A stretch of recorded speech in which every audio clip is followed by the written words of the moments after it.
probably should have asked this at the beginning, but it's okay. Now's probably the question. Back time.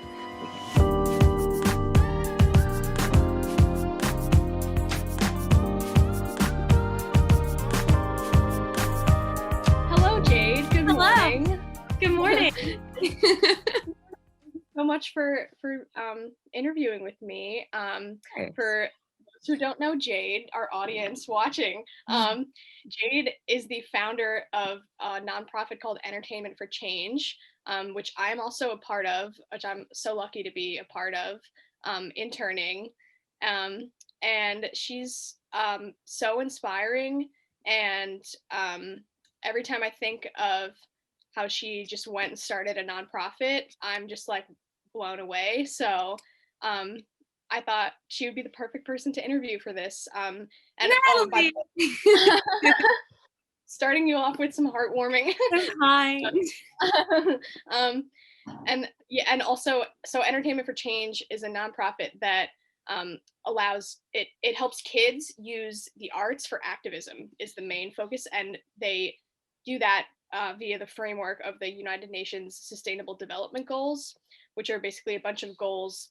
It's 17 goals that the United Nations has set out for the world to achieve a more sustainable, loving world in general. And I think that Jade would be the better one to talk about Entertainment for Change because she's so passionate and you're wonderful. Yeah. So okay, great.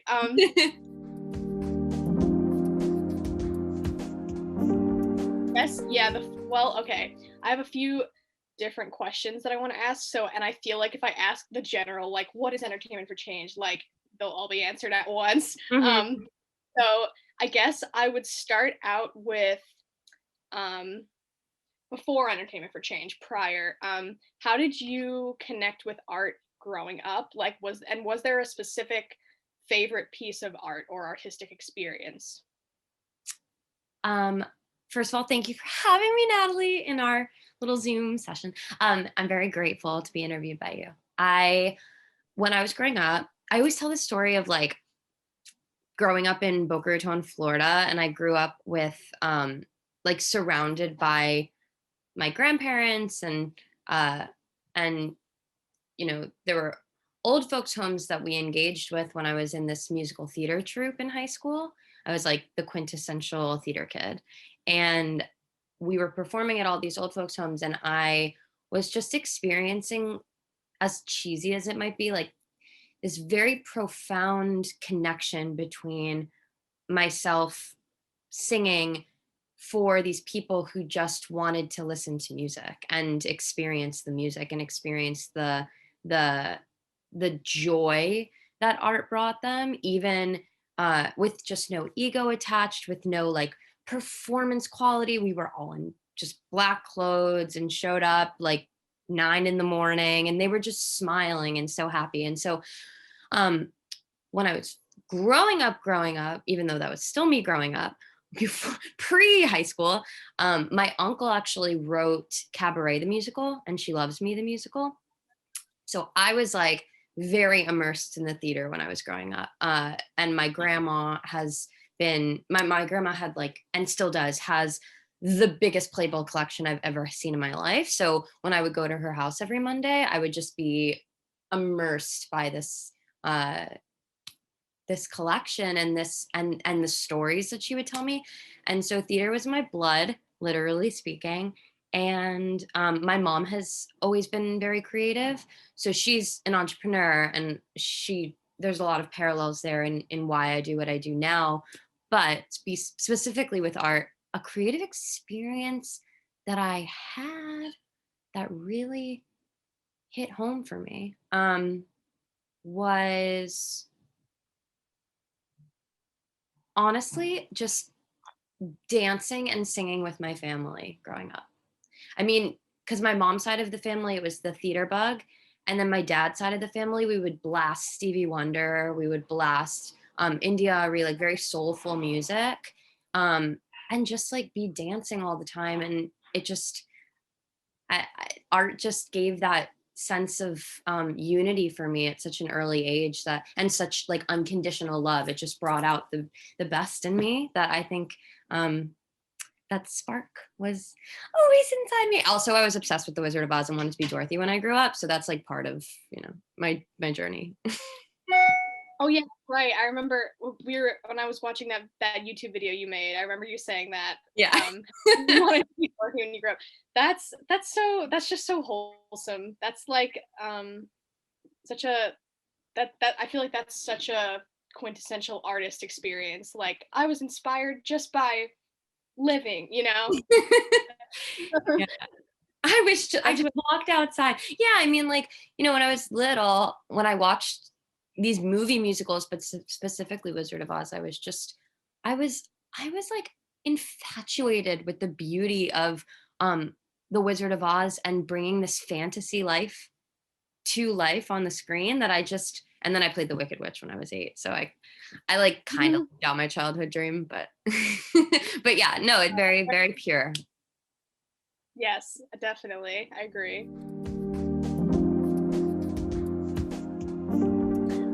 Okay, and then okay, so now's probably the question. I probably should have asked this at the beginning, but it's okay. Now's probably the Turn question. back time. We can't. Yeah, exactly. But now is probably the time when you get to like gush about entertainment for change. So I know you're excited to answer this. So this question is: was there a specific moment or instance that you remember that first gave you the idea for entertainment for change, or just maybe not a moment, any specific thing in general that you can remember? Yeah, for sure. Well, how much of the story can I go into? Should I go on a passion tangent a little bit? Um, when I was at Emerson College, where I went to school, I was an eco representative on campus. So I was essentially begging students to recycle. And students were like, please leave me alone. It's Monday. And I was trying to engage them. But it's a small liberal arts school. So I was just constantly questioning why we weren't using art as um, a way in which we could communicate to the students. And so I pitched this event called the Emerson Green Gala, which was a celebration of Earth Day through various forms of artistic expression. And so all the student groups on campus, a cappella, dance, comedy, they all had 3 to 5 minutes to create anything they wanted around Earth Day. And so it became this big Earth Day celebration. And the next year I made it a competition. So the winner got $1,000 and incentivized higher quality work, and sponsors and judges. And at the time, I had switched my major from musical theater to acting with a minor in entrepreneurship. So when I was in the minor, I was just in love with what I was doing with the Green Gala, that I wanted to extend that in my later life. And so the Green Gala was really, I believe, the catalyst for what Entertainment for Change now has become. Because I mean, I could go on again another passion tangent about my mom and like how that served, and I probably will at some point, but specifically with this question, the Green Gala was really like the spark of creation, because there was a film component and they changed all the lyrics from, pardon my, I hope this is maybe censored, I don't know, but Dick in a Box from Saturday Night Live to Recycling's Hot. And I overheard a student leaving the theater and he was like, recycling's hot. And he like recycled. And I was like, and I had spent, and it sounds silly, but like I had spent so long trying to get that to click for people, that I realized, oh my gosh, not only is art a healer, not only is art like, it brings joy, not only is art unity, like all these things, but it works. Like it's effective. It like gets in your head. And if a lyric gets stuck in your head, or someone dances and you're just, it moves, like it literally moves you, then that's what Entertainment for Change became, which was art can truly make a difference in the world. That that is so inspiring, but also so funny that it happened to be that specific song. But you know what? If it works, it works. It worked. Yeah, Schoolhouse exactly. Rock was a huge inspiration for me too. Like Schoolhouse Rock, I think, was just such a brilliant form of education. Because when you learn all the lyrics to something, and I've also nannied my whole life, so being with kids, I realized that if you say brush your teeth, they're like, you wish. But if you're like, brush your teeth, brush, and suddenly like they pick up the toothbrush and they're brushing, they don't even know what they're doing at that point. Exactly. So That's it moves, yeah.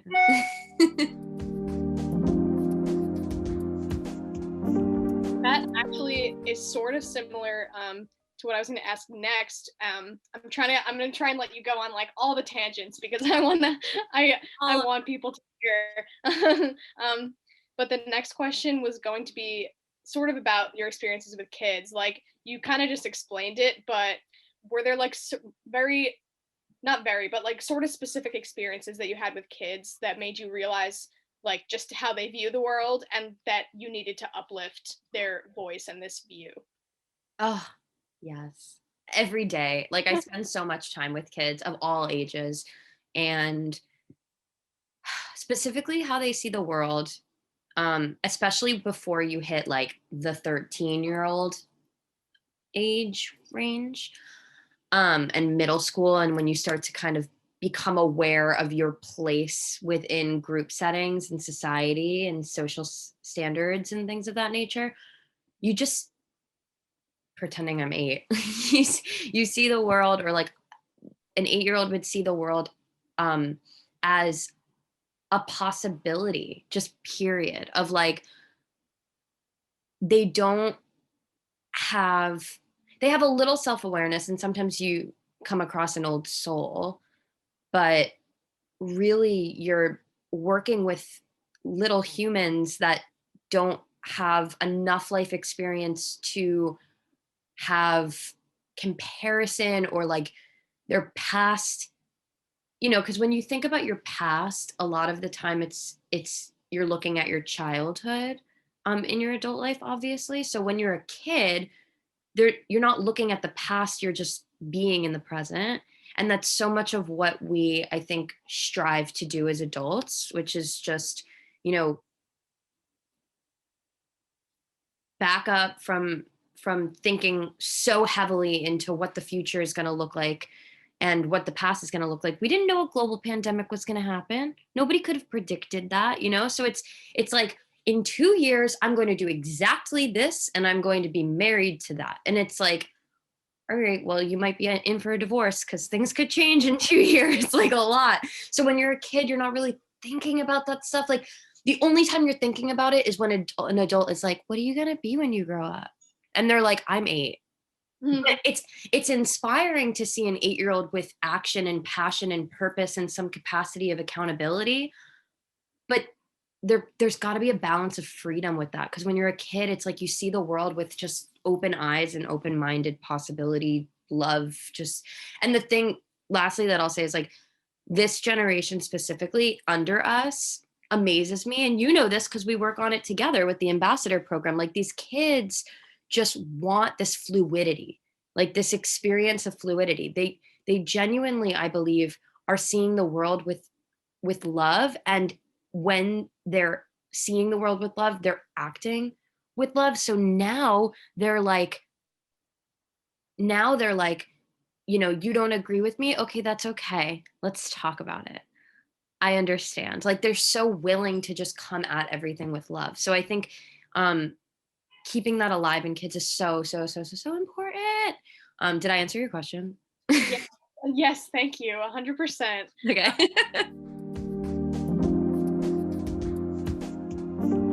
Okay, I'm trying to I think I should ask, I'm trying to like put together all the components pre-entertainment for change to then talk about how it blossomed. Here it is. So I guess I want to ask like about I probably know the answer to this already, but if you could talk about your mom and how her career and your life growing up shaped your view of the world and inspired you to start this as well.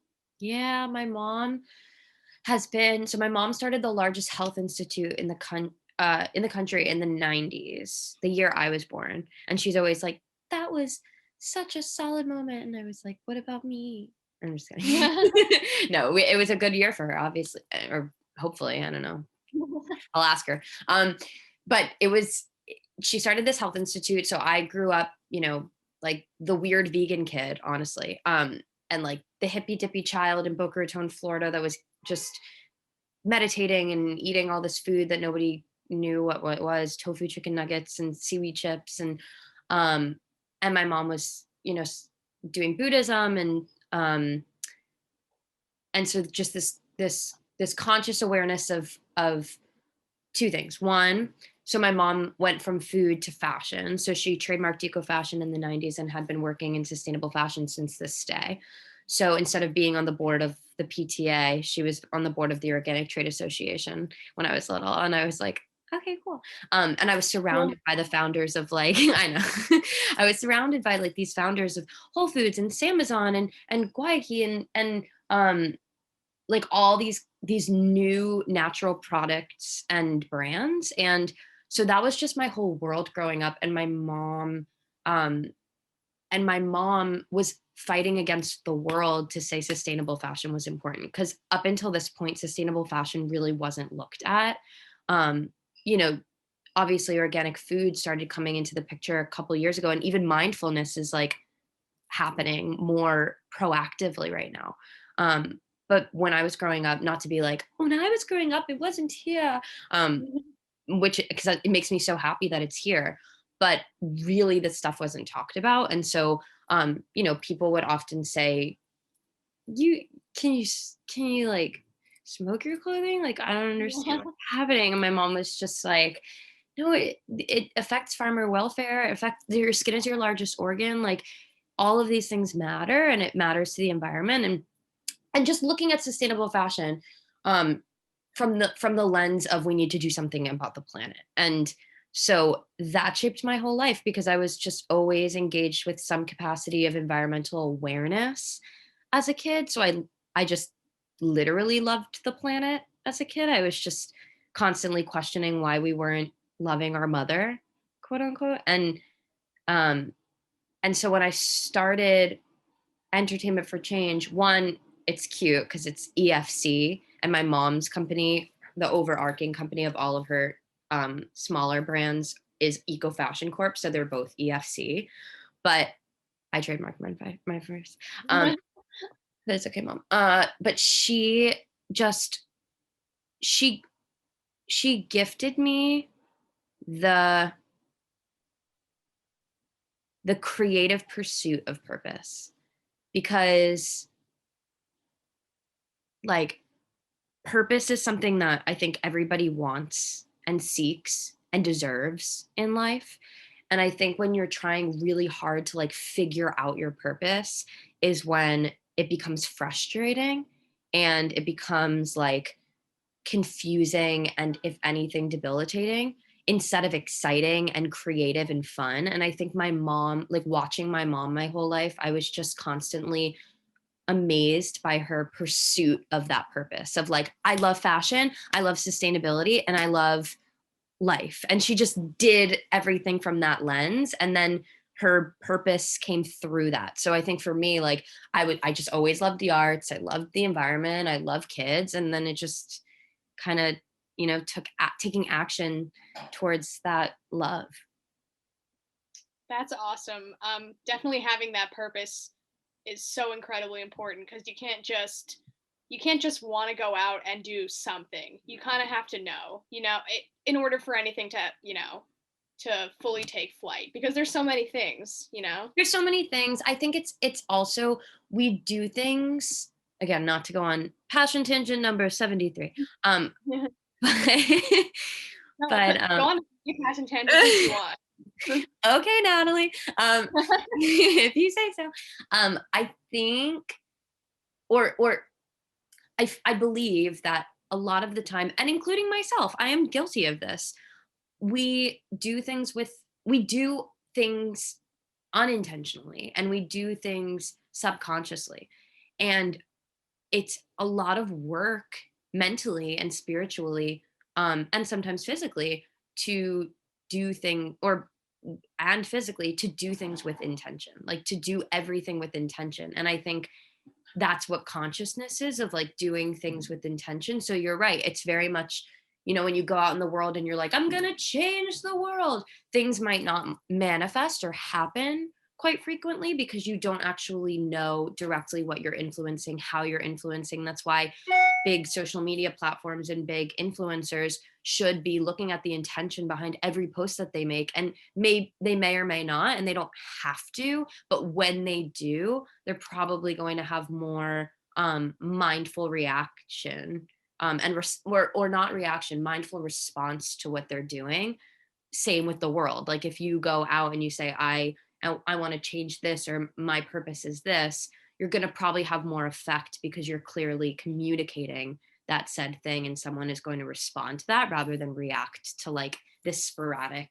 And again, can't stress enough that like the past 3 years for me has been that I've just been figuring it out, but I know my why, and that for me is really clear. So as long as something's clear, it makes it less stressful, more fun.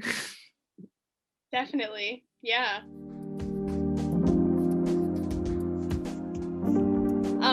Now that you had the why, how did you go about starting a nonprofit? Like what were the first steps that you took, and like how did you know like what the first steps were? Having that purpose in mind, where did you go next? um I took the entrepreneurship minor because I was doing musical theater, and my journey, is obviously very specific to my journey in that everybody's journey is very specific to theirs. So I was a musical theater major, was changing my major because of the program, and I was looking at, will I be happy, and will I be uh, gaining and absorbing everything that I desire to learn in life from taking this for another 2 years. And at that point, I was just, and I'm a huge advocate for asking like a cajillion questions always, especially to yourself. Because when you're asking yourself those questions, you're just being very real with yourself. And that's also very influenced by kids for me, because kids are just like, what's that? And this might be like a weird parallel, but an adult would be, you know, perhaps trying to hide something on their face that clearly everybody can see. And a kid is like, what's that on your face? And you're like, I've spent my whole life trying to cover that up. And they're like, well, I see it. So what is it? So it's like constantly asking myself that question. So that tangent to be said, when I was in college, I was like, what do I like doing? Like, what am I interested in? And entrepreneurship, obviously my mom had a huge influence on that, but I didn't like raise the stakes for myself. I wasn't like, if I change my major, this is what I'm going to do for the, and of course I mindfully and like very clearly say that I have privilege in saying that. Like I am grateful for that. And I recognize that, especially when you have privilege, it's really important to look at what you're doing with that intentionally. And so obviously I had the privilege to say like I can change my major and perhaps not know exactly what I'm going to do out of college, but I'll figure it out. And granted, I spent still to this day nannying and like side hustling. But to your point, or to your question, starting the nonprofit really was inspired by the entrepreneurship minor, because when I took the minor, I was able to understand, holding myself accountable to more framework and how business worked. And my mom went to school for business, and here I am like with jazz hands. So very stark difference in terms of education. But when I was in the minor, I trademarked entertainment for change, with the why in mind. And then the how was going back and forth between a B corporation and a nonprofit. And then I really reflected on which one. And then the nonprofit made more sense in terms of like what I wanted to do. And then I worked with a pro bono lawyer to file as a 501c3.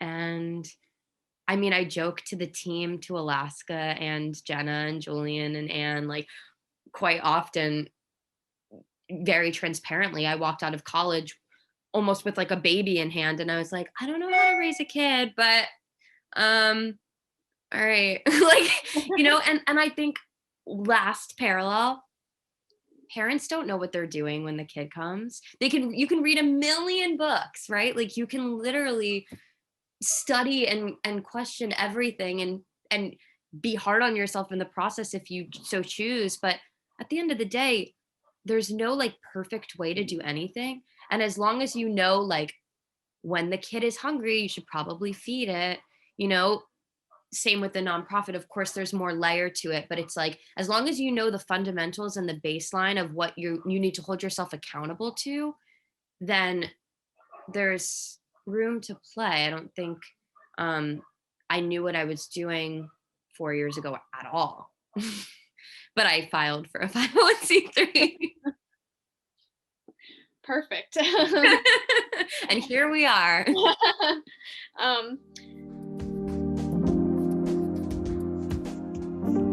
so my next question would be about the Sustainable Development Goals. What initially inspired you about these goals to include them in the mission of this organization? Similarly, when I was at Emerson and going, can we recycle? And everyone was like, no. I came to New York as all of the things that they tell you not to do, which is be an activist, artist, entrepreneur. I was like, I'm going to do all of those things at the same time. And I I was going to a lot of networking events, and a lot of people were asking me like, what do you mean by changing the world through art? And I found that more and more I reflected upon this idea of having everybody own their purpose and own what they wanted about the world, or what they wanted to change about the world. And so quite often it was I was really inspired by the idea of everybody owning their story. So when I came across the 17 Sustainable Development Goals of the United Nations, I think it was my mom who was like on a panel of some sort, or I just was doing research. Like there was something that I saw them for the first time.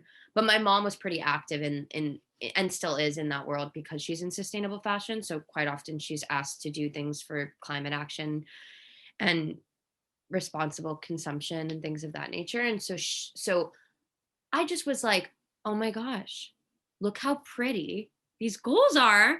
And they do exactly what I wanted to do with the nonprofit, which was let everybody voice what they wanted to change, but it still be working towards one collective and unified vision. So we could all be like, let's drive towards that sunset together, but everybody take their own car. So and we're all going to the same place, but everybody can have like ownership of what they want to do. And um and also, you know, frankly speaking, the United Nations is quite credible. So to put and there's a big community that should be more often than not affiliated with one another of everybody working towards these goals. So I found community in the SDGs because rather than me like changing the world through art by myself, I was able to engage with other people who were doing things revolved around the SDGs. And so then Entertainment for Change became part of this larger community that was all working towards the same thing. That's awesome. I definitely every time I look at like the little graphic of them, I'm like, this is perfect for kids to, you know, to follow. It's just so pretty and colorful. Totally. They're so Yeah. pretty. They're so yeah, and you know, in the spirit of being creative, they're very like artsy. Yeah, exactly. um, okay, Nice so job, designer. yeah, exactly. So okay. Next is kind of let's hear in your own words the summation of what Entertainment for Change is, because I just want everyone to hear you talk about it because you're the person. Entertainment for Change is a nonprofit organization that utilizes the 17 Sustainable Development Goals to co-create a better world by educating, empowering, and creating with what we call impact artists. We also have impact artists trademarked, and the idea of impact artists is to create this community within Entertainment for Change of creative individuals that are using their artistic expression to educate the 17 Sustainable Development Goals and inspire others to take action in their life or inspire them to take action, inspire one other person to take action, or a collective of people. And again, circling back to like the root of the Green Gala, when you're, because we didn't just have singing, we had dancing, comedy, poetry, makeup, a fashion show, you know, cooking, like all these different things that when you're tapped into that creative side of you, that's what we want to spark. We, uh, on a mainstream level, this identification of being an impact artist coming from something that is truly within, where it's, I'm part of this community in which people see me because I'm using my creativity for something I believe in. And I think like simplifying it to that allows for more people to join the party of change and it be less stressful and scary and more fun, especially with kids. It's like, you know, they're still learning, so are we. So a kid doesn't want to be like if you walk up to a kid and you're like, "Oh my gosh, what are you gonna do about climate action today?" Like, ah, oh, if I was like 8, I'd be like, run from you, like Yeah. anything. So it's like, can we paint this picture and create this narrative around it being fun and exciting to change the world and make a difference and not so scary. Um, so Entertainment for Change does that through various initiatives. We we have an impact artist curriculum. We're creating, thanks to Natalie, a guidebook for young people to start their own impact artist chapters in their high school or colleges. After this curriculum launches at Frenchwood's Festival of the Performing Arts this summer, which is the largest performing arts camp. We have an ambassador program, which have various representations of humans doing that work, um, mostly youth under the age of 21. And we engage with them in terms of having them be the representations of the leaders we want in this impact artist community. And um, and then lastly, we have like a really thoughtful manifesto of this impact artist community so that when you're engaging with our initiatives, when you're part of our activations, which are free online classes, when you're talking to just people that question what an impact artist is, later down the line, we hope that someone just like a Girl Scout would say, "Oh my God, you're a Girl Scout too? Same." When you identify as an impact artist, you're safe in this community of this thoughtful manifesto, kind of putting it all together for everybody of oh, you're an impact artist. Okay, so that means you see me, you value my creativity, you value my uniqueness, you value and these value systems that we share, just similarly to when you have a family value system that your mom has always taught you, or your just guardian has always taught you, and you just lived by that because it resonated, and your family was closer because of it.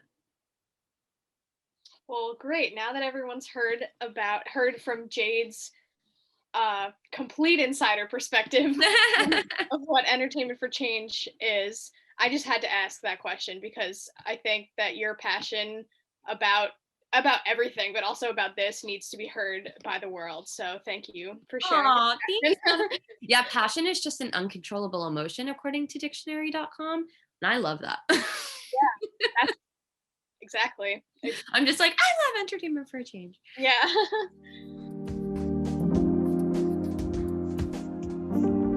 So, last question, I think. Now that we have talked about what Entertainment for Change is and all the things that went into it and all the things that we do, what would you say are the 3 biggest things you've learned since you started EFC? That's a great question. The 3 biggest things I've learned since starting EFC are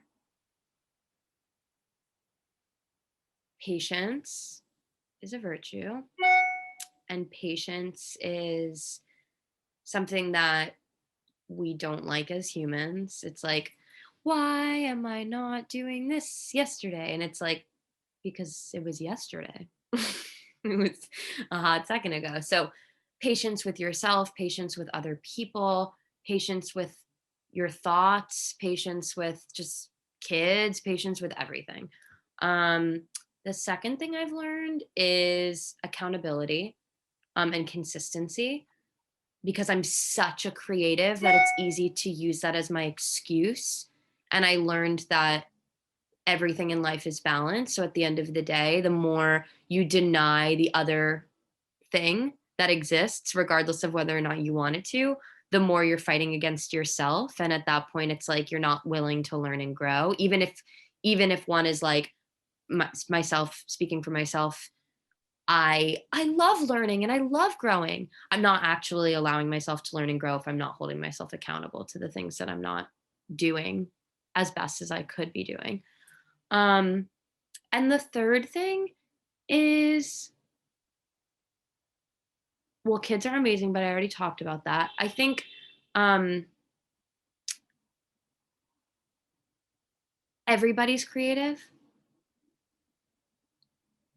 and people are scared to be because they think that's not enough, because we're in a society and we're in a world in which we need to be smart, or we need to be successful, or we need to be and creativity and the creative economy is often not associated to that world. It's like if you're not, or if you're not articulate enough, or if you're not, and these things are like so associate, and we're different learners. We can learn kinesthetically, we can learn visually, we can learn auditory. Like there's so many different ways that human beings absorb information and see the world, that it's really limiting and sad to not engage with and enhance people's creative sides, because that's where true safety and vulnerability comes from. So if we're more tapped into like passion and creativity, and then we're more tapped into universal truths like love and collaboration, and these things aren't so scary, they're more just like activated inside of us because they already are there. It's just